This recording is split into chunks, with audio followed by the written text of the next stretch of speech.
In the previous module, you would have learned like how to build the charts and lay them out. The chart works, but they probably still have default matplotlib stylings. The main key idea is that the data in your chart might be perfect, but if the labels are wrong or if it is missing, and if it is hard to read, then it is very difficult for the audience to make out or understand the graph. So by the end of this module, like you will know like how to control the axis ranges very precisely and how to place and format the tick marks, how to style each and every label and how to build the production quality legends and how to use the log scales and how to produce a clean editorial look used by the Financial Times or Economist. So this module is like what transforms you from someone who makes charts to someone who communicates with data.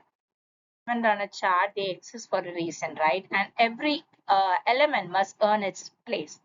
So let me tell you like a chart with default labels, say like I just made a polished chart will always say like trust me. So there are different things that the every label matter.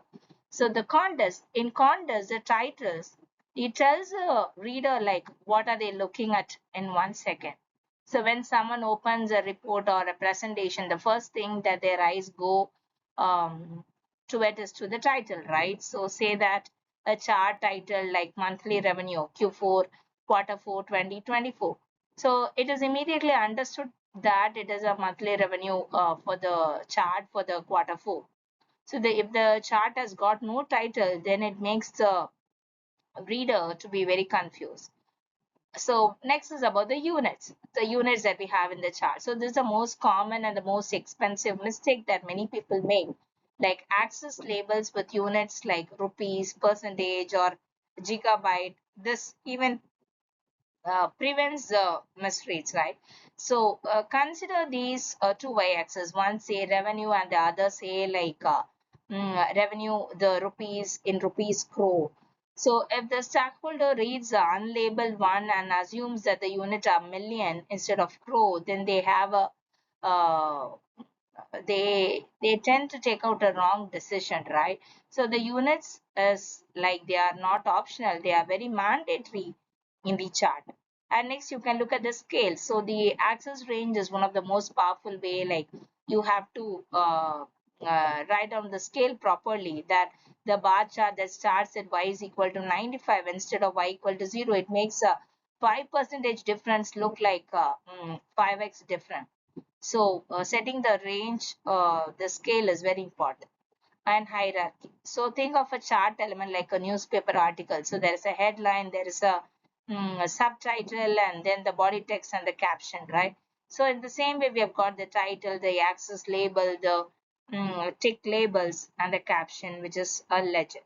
So each level has a different font, size, and weight.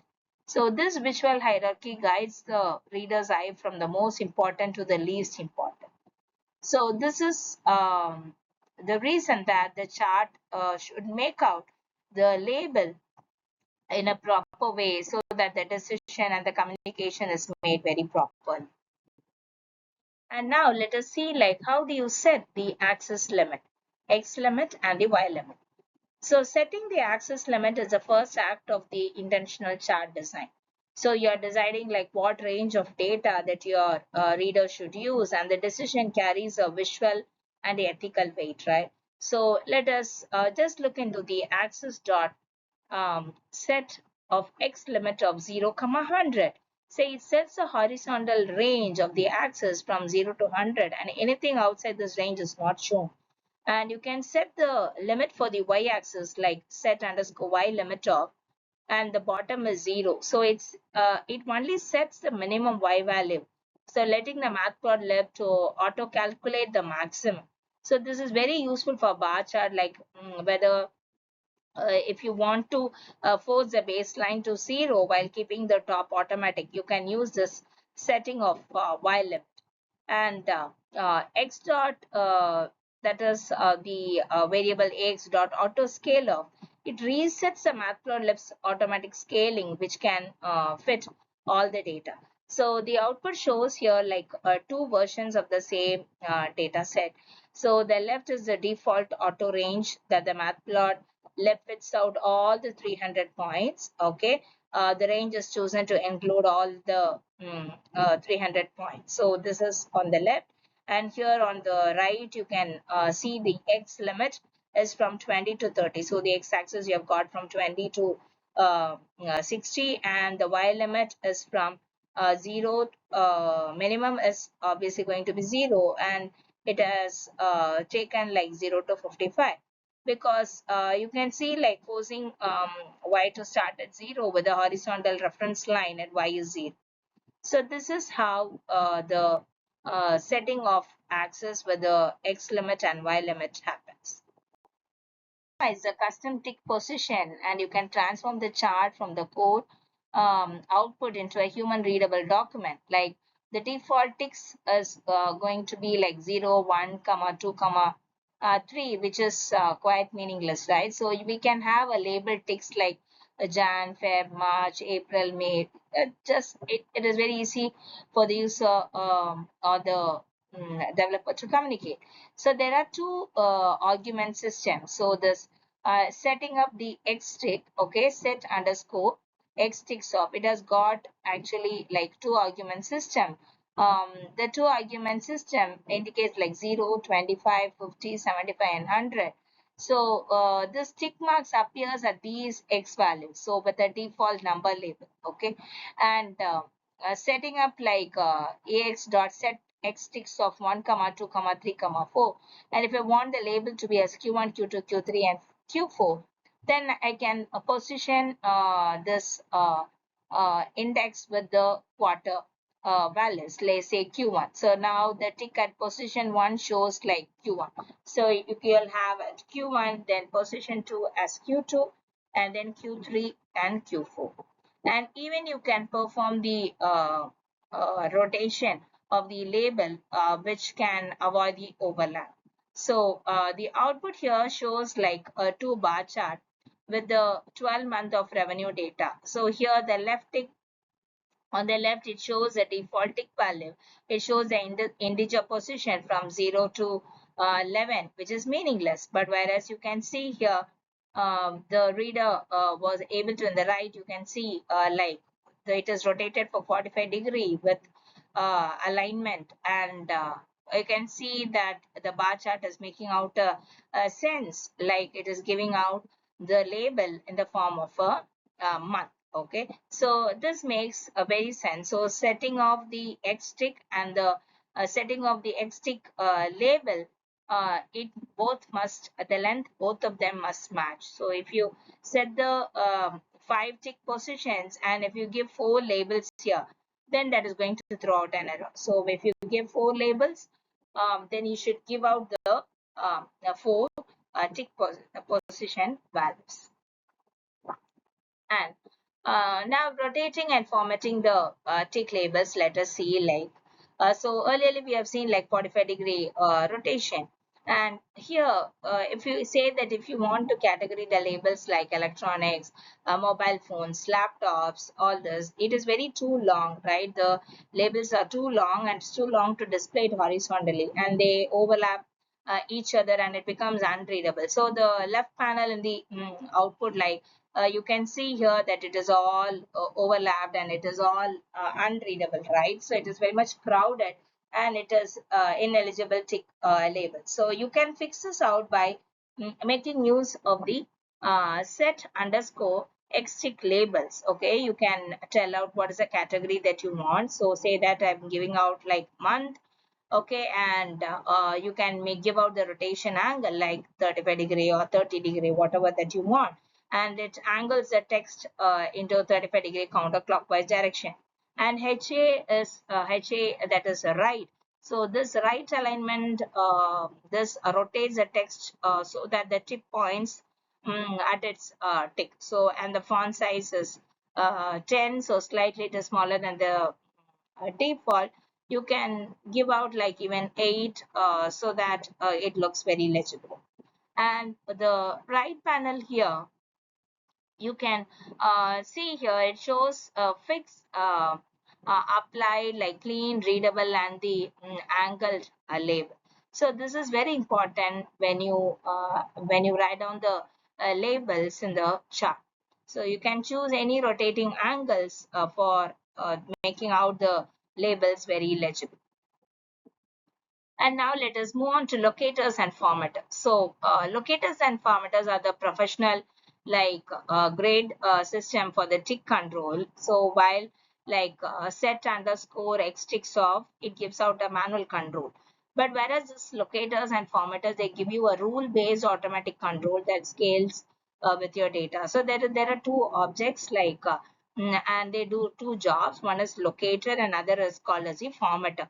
So this locator is where the tick marks are placed. So that's the position. And the formatter, it decides like how the tick values are displayed. Okay, so let us see that there are two locators. One is a multiple locator. So it places the tick at every multiples of say 0 or 5. If it is of 5, then 0, 5, 10, 15, 20. And we have got an auto locator. So this auto locator is a Matplot's default, and it tries to pick out nice numbers automatically. And next is about the max of n location. So it places at most n tick marks like log locator, the fixed locators. So these are some of the locators that we have in the Matplotlib library. And some of the formatters that we have is like the percent formatter. Percent formatter, this converts like values into percentage, say 0.020. If it is 1, then it means 100%. So I have got an other formatters too, like null formatter, string method formatter, scalar formatter. So here, for example, we have used the percent formatter. And you have got major or minor ticks. So here I've got an example for you for major ticks and minor ticks. So if it is major locator, it controls the big ticks with labels. Whereas this minor locator, this will control the small ticks between the major labels. Okay, so here you can see like this has got a minor locator and the major locator. So now let us see the output. So we have got a major locator and the minor locator. And minor locator we have given like for each individual unit for 1, and the y-axis in terms of percentage. So we have got the percent formatter, and the range is from 0 to 1. Okay, so here the left panel with default locator is being chosen, like auto chosen position, and the right panel with the multi-locator 5 on the x-axis, and the minor tick labels every 1 unit. You can see here the minor tick labels are displayed. And the percent formatter has been applied on this y-axis. The improvement is that the readability is very immediate, right? So now the other axis that we have is the logarithmic axis. So here it is very much essential, like whenever your data spans the multiple orders of magnitude, then you can go ahead with the logarithmic axis. So you can set your y scale with the log, and you can set your both the axes. You can have a log, so set x scale and y scale of the log. So on a log scale, like each decade like 1 comma 10 comma 100 comma and 1000, which gets equally visual space. So the jump will be from 100 to 1000, which looks the same size as the jump from 1000 to 10,000. So the output here shows the 2 power x values like 2, 4, 6, 8 until 1024. The left, the small values are being crushed near the 0, and larger values they dominate. And the right, all the values are equally spaced, and it is very much readable. So this set underscore y scale of log, it switches the y-axis to the log scale, say base 10 by default, and set underscore x scale, this switches the x-axis to the log scale. And you have got the semi-log of log y method, like it is linear x and log y and log log x comma y is it is convenient for both access log.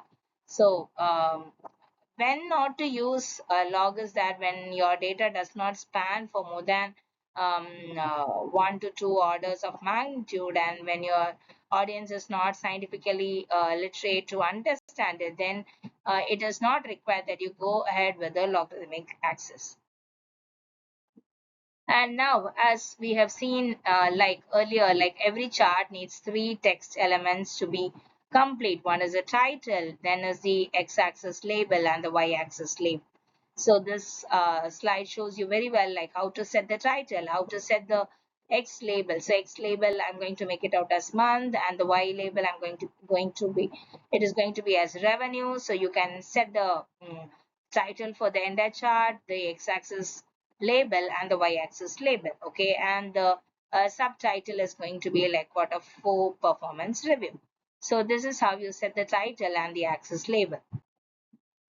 And now when we look at the styling, so there is different way of styling the font. Then the font, we can give a font color. You can make it out to be in different location, like let it be placed in left, center, or right. So let us understand like each and every parameter. The font size, if it is 18, then it is 18 is normally for presentation slides. You can, if you want it to be as an inline figure, then you can have from 11 to 13, and you can give out the font way to be as heavy or semi bold or bold or normal, and the color code you can give out any color code. And location, if it is left, it will position at the left edge. If it is center, it looks too symmetrical for the data journalism. And right, it is mostly very rarely used, like, and pad is 20. So padding is the 20 points of vertical space between the charts top and the titles bottom, so it can prevent the collision with the top tick labels. And the family here is Helvetica. Like you've got different font families. You've got Arial, then the Times New Roman. You can choose out any font style that you wish. So here the output shows out three versions. One is the same sine wave plot with different title styles. You can see here, this is for left, this is for center, and this is for the right. You can see here the axis with different font colors. And now this is about the axis labels. So you can have the axis label with a professional technique for maintaining a visual consistency across all the labels in the chart. So here you can see like the dict of method. So the dict of method is used to give out the axis label. So here you can see that the font size is going to be 12, font weight is semi bold, and the color and the label pad is going to be like 10. So you can see the semi bold, then quarter, the revenue, and the multi-line label here for this chart. So here this multi-line label, here it creates a line break, like it is useful for tight figure, while the long labels on one line would extend beyond the figure boundary. So the output shows here the quarterly bar chart where both the axes have consistently styled labels using the same dictionary. Right. So now let us see about the grid line. So this grid line will help the reader to estimate without squinting on it or without measuring. So here you can see like in the code, axis dot grid of true, which is set by default. So you will have like the grids on all the sides. So axis dot grid of true comma axis of y. So only in y axis, if you want to have a grid, then you can use this axis equal to y, and the line style and the color. So here you can see the output of the y only dash grid. So here you can see that the y-axis alone is have got the line style, and the line is dashed. Whereas now, if you want a minor and the major grid, then you can call the method called as minor tick off, and in which you can specify what is the line style that you wanted. So this is about the grid line, which can help the user to read or to measure the data in a very precise way. This is about the spines. So spines are like removing the chart junk. Like you can see, like every chart has got the four borders, right? So this is all four spines. So you have it at top, at bottom, the left and the right. So this border, you call it as the spines. Fine. Now by default, it is set like all the borders would be present, and if you have to minimize it, okay, if you have to make out the minimize the borders, then you can go ahead with the code like axis dot spines of top set visible false. If I set the visibility of this top to be as false, then this topmost line would not appear. And if I want to hide the rightmost spine, then I can give the set visibility as false. Okay, so this is how you make out the work out with the spines. So this is mainly used if you wanted to look a chart according to your requirement. And next we have got the legends. So legends is very mm, basic thing that you always have to specify in a chart. So in a legend, you can see like I have labeled as the actual and other label as forecast. So actual and forecast, and the line style is being mentioned.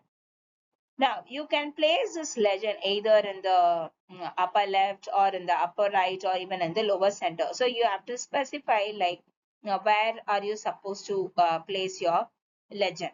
So this legend is very helpful. This labels should be very close to your data and the code, and it is easy to add new series also. And there are different positioning of the legend. You can place the legends in upper left or upper center, or upper right or center right, center, lower center, center left, or the lower left. So you can place it anywhere, this legend in your chart.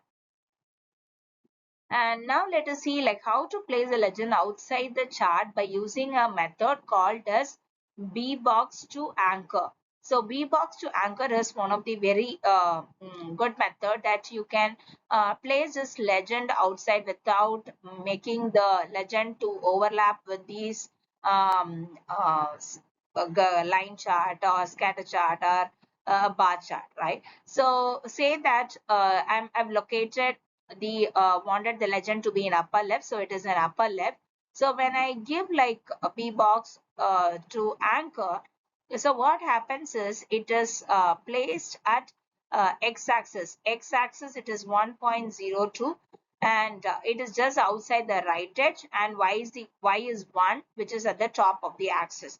So it will place outside this edge, right? So you can see here it is after the boundary, that is outside the boundary of this graph. You can have the legend over here. And if you want this legend to be at the bottom, then you can give like upper center.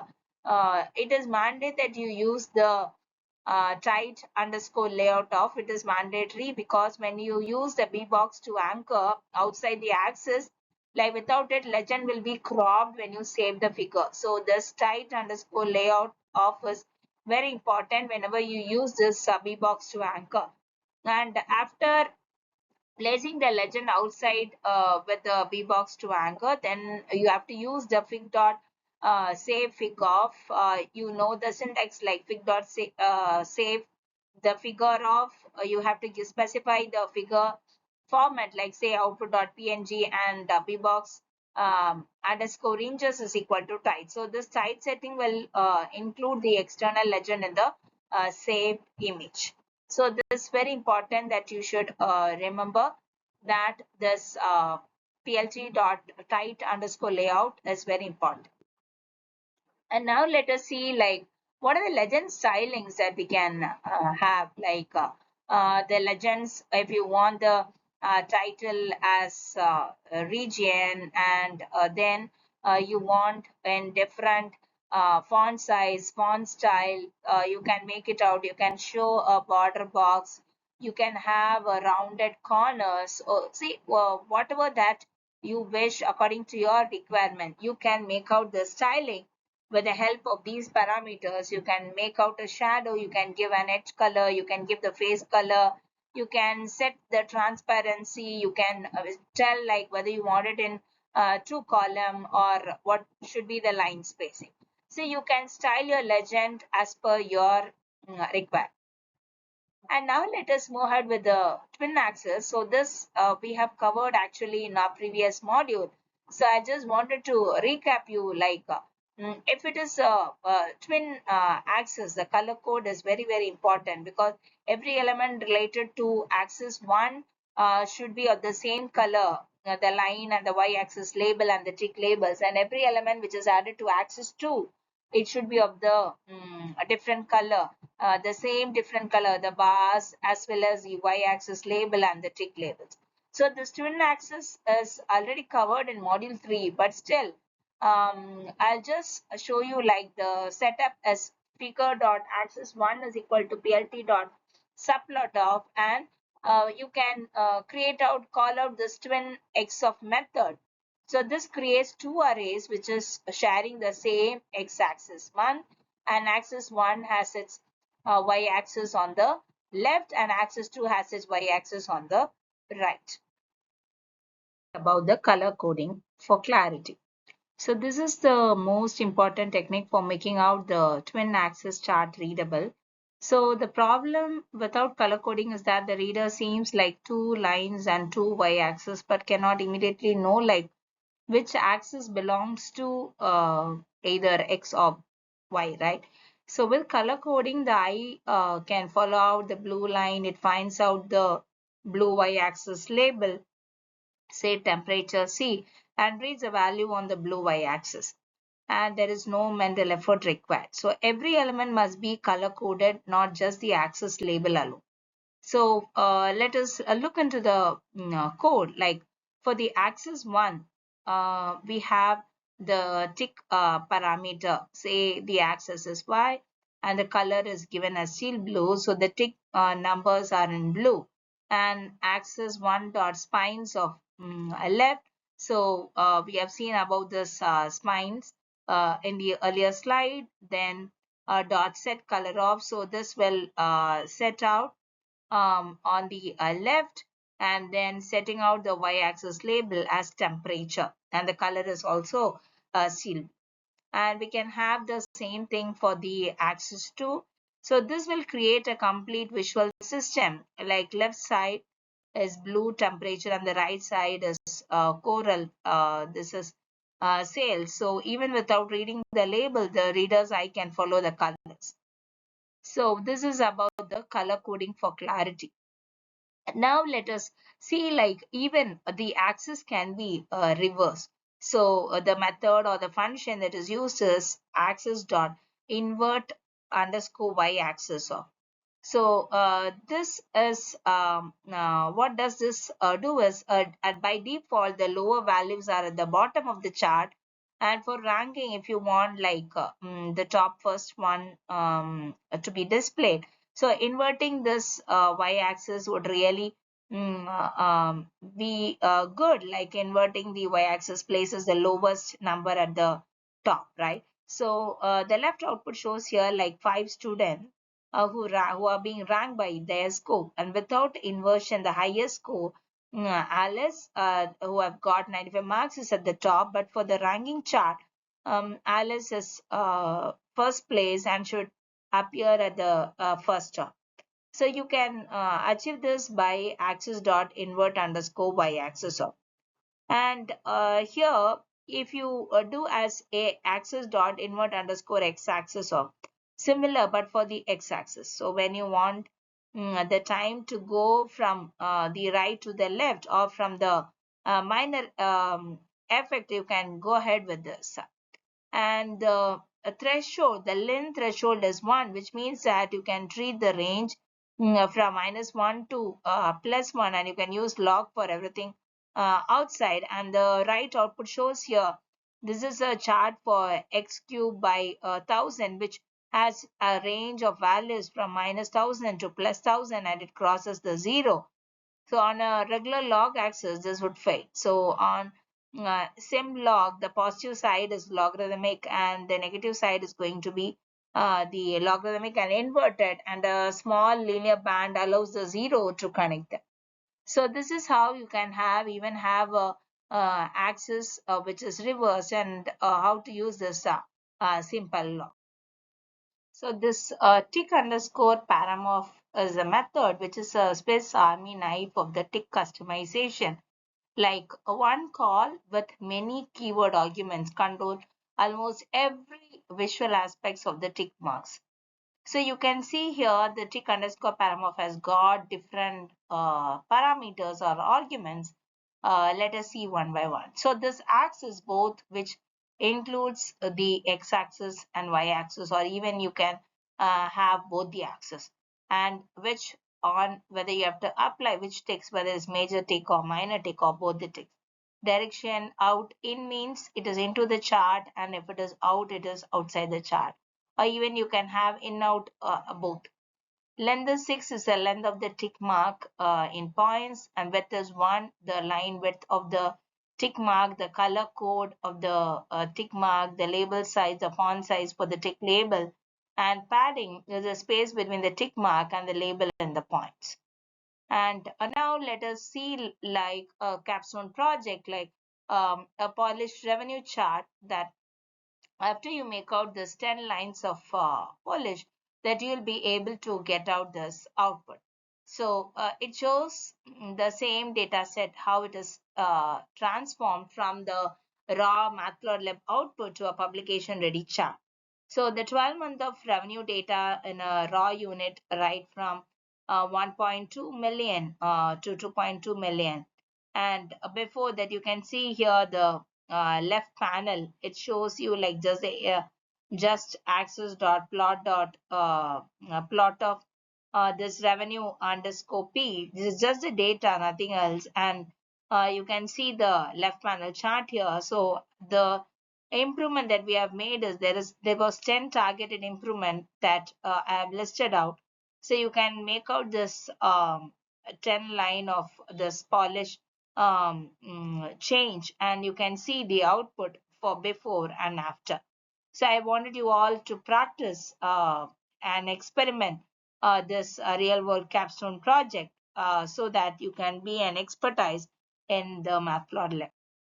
And some of the common mistakes which is done by most of the learners is that the truncated y-axis on the bar. So you have to start always from 0 for bars, and the rotated label overlap. So if you give the rotation and the HE together, then you can overcome this.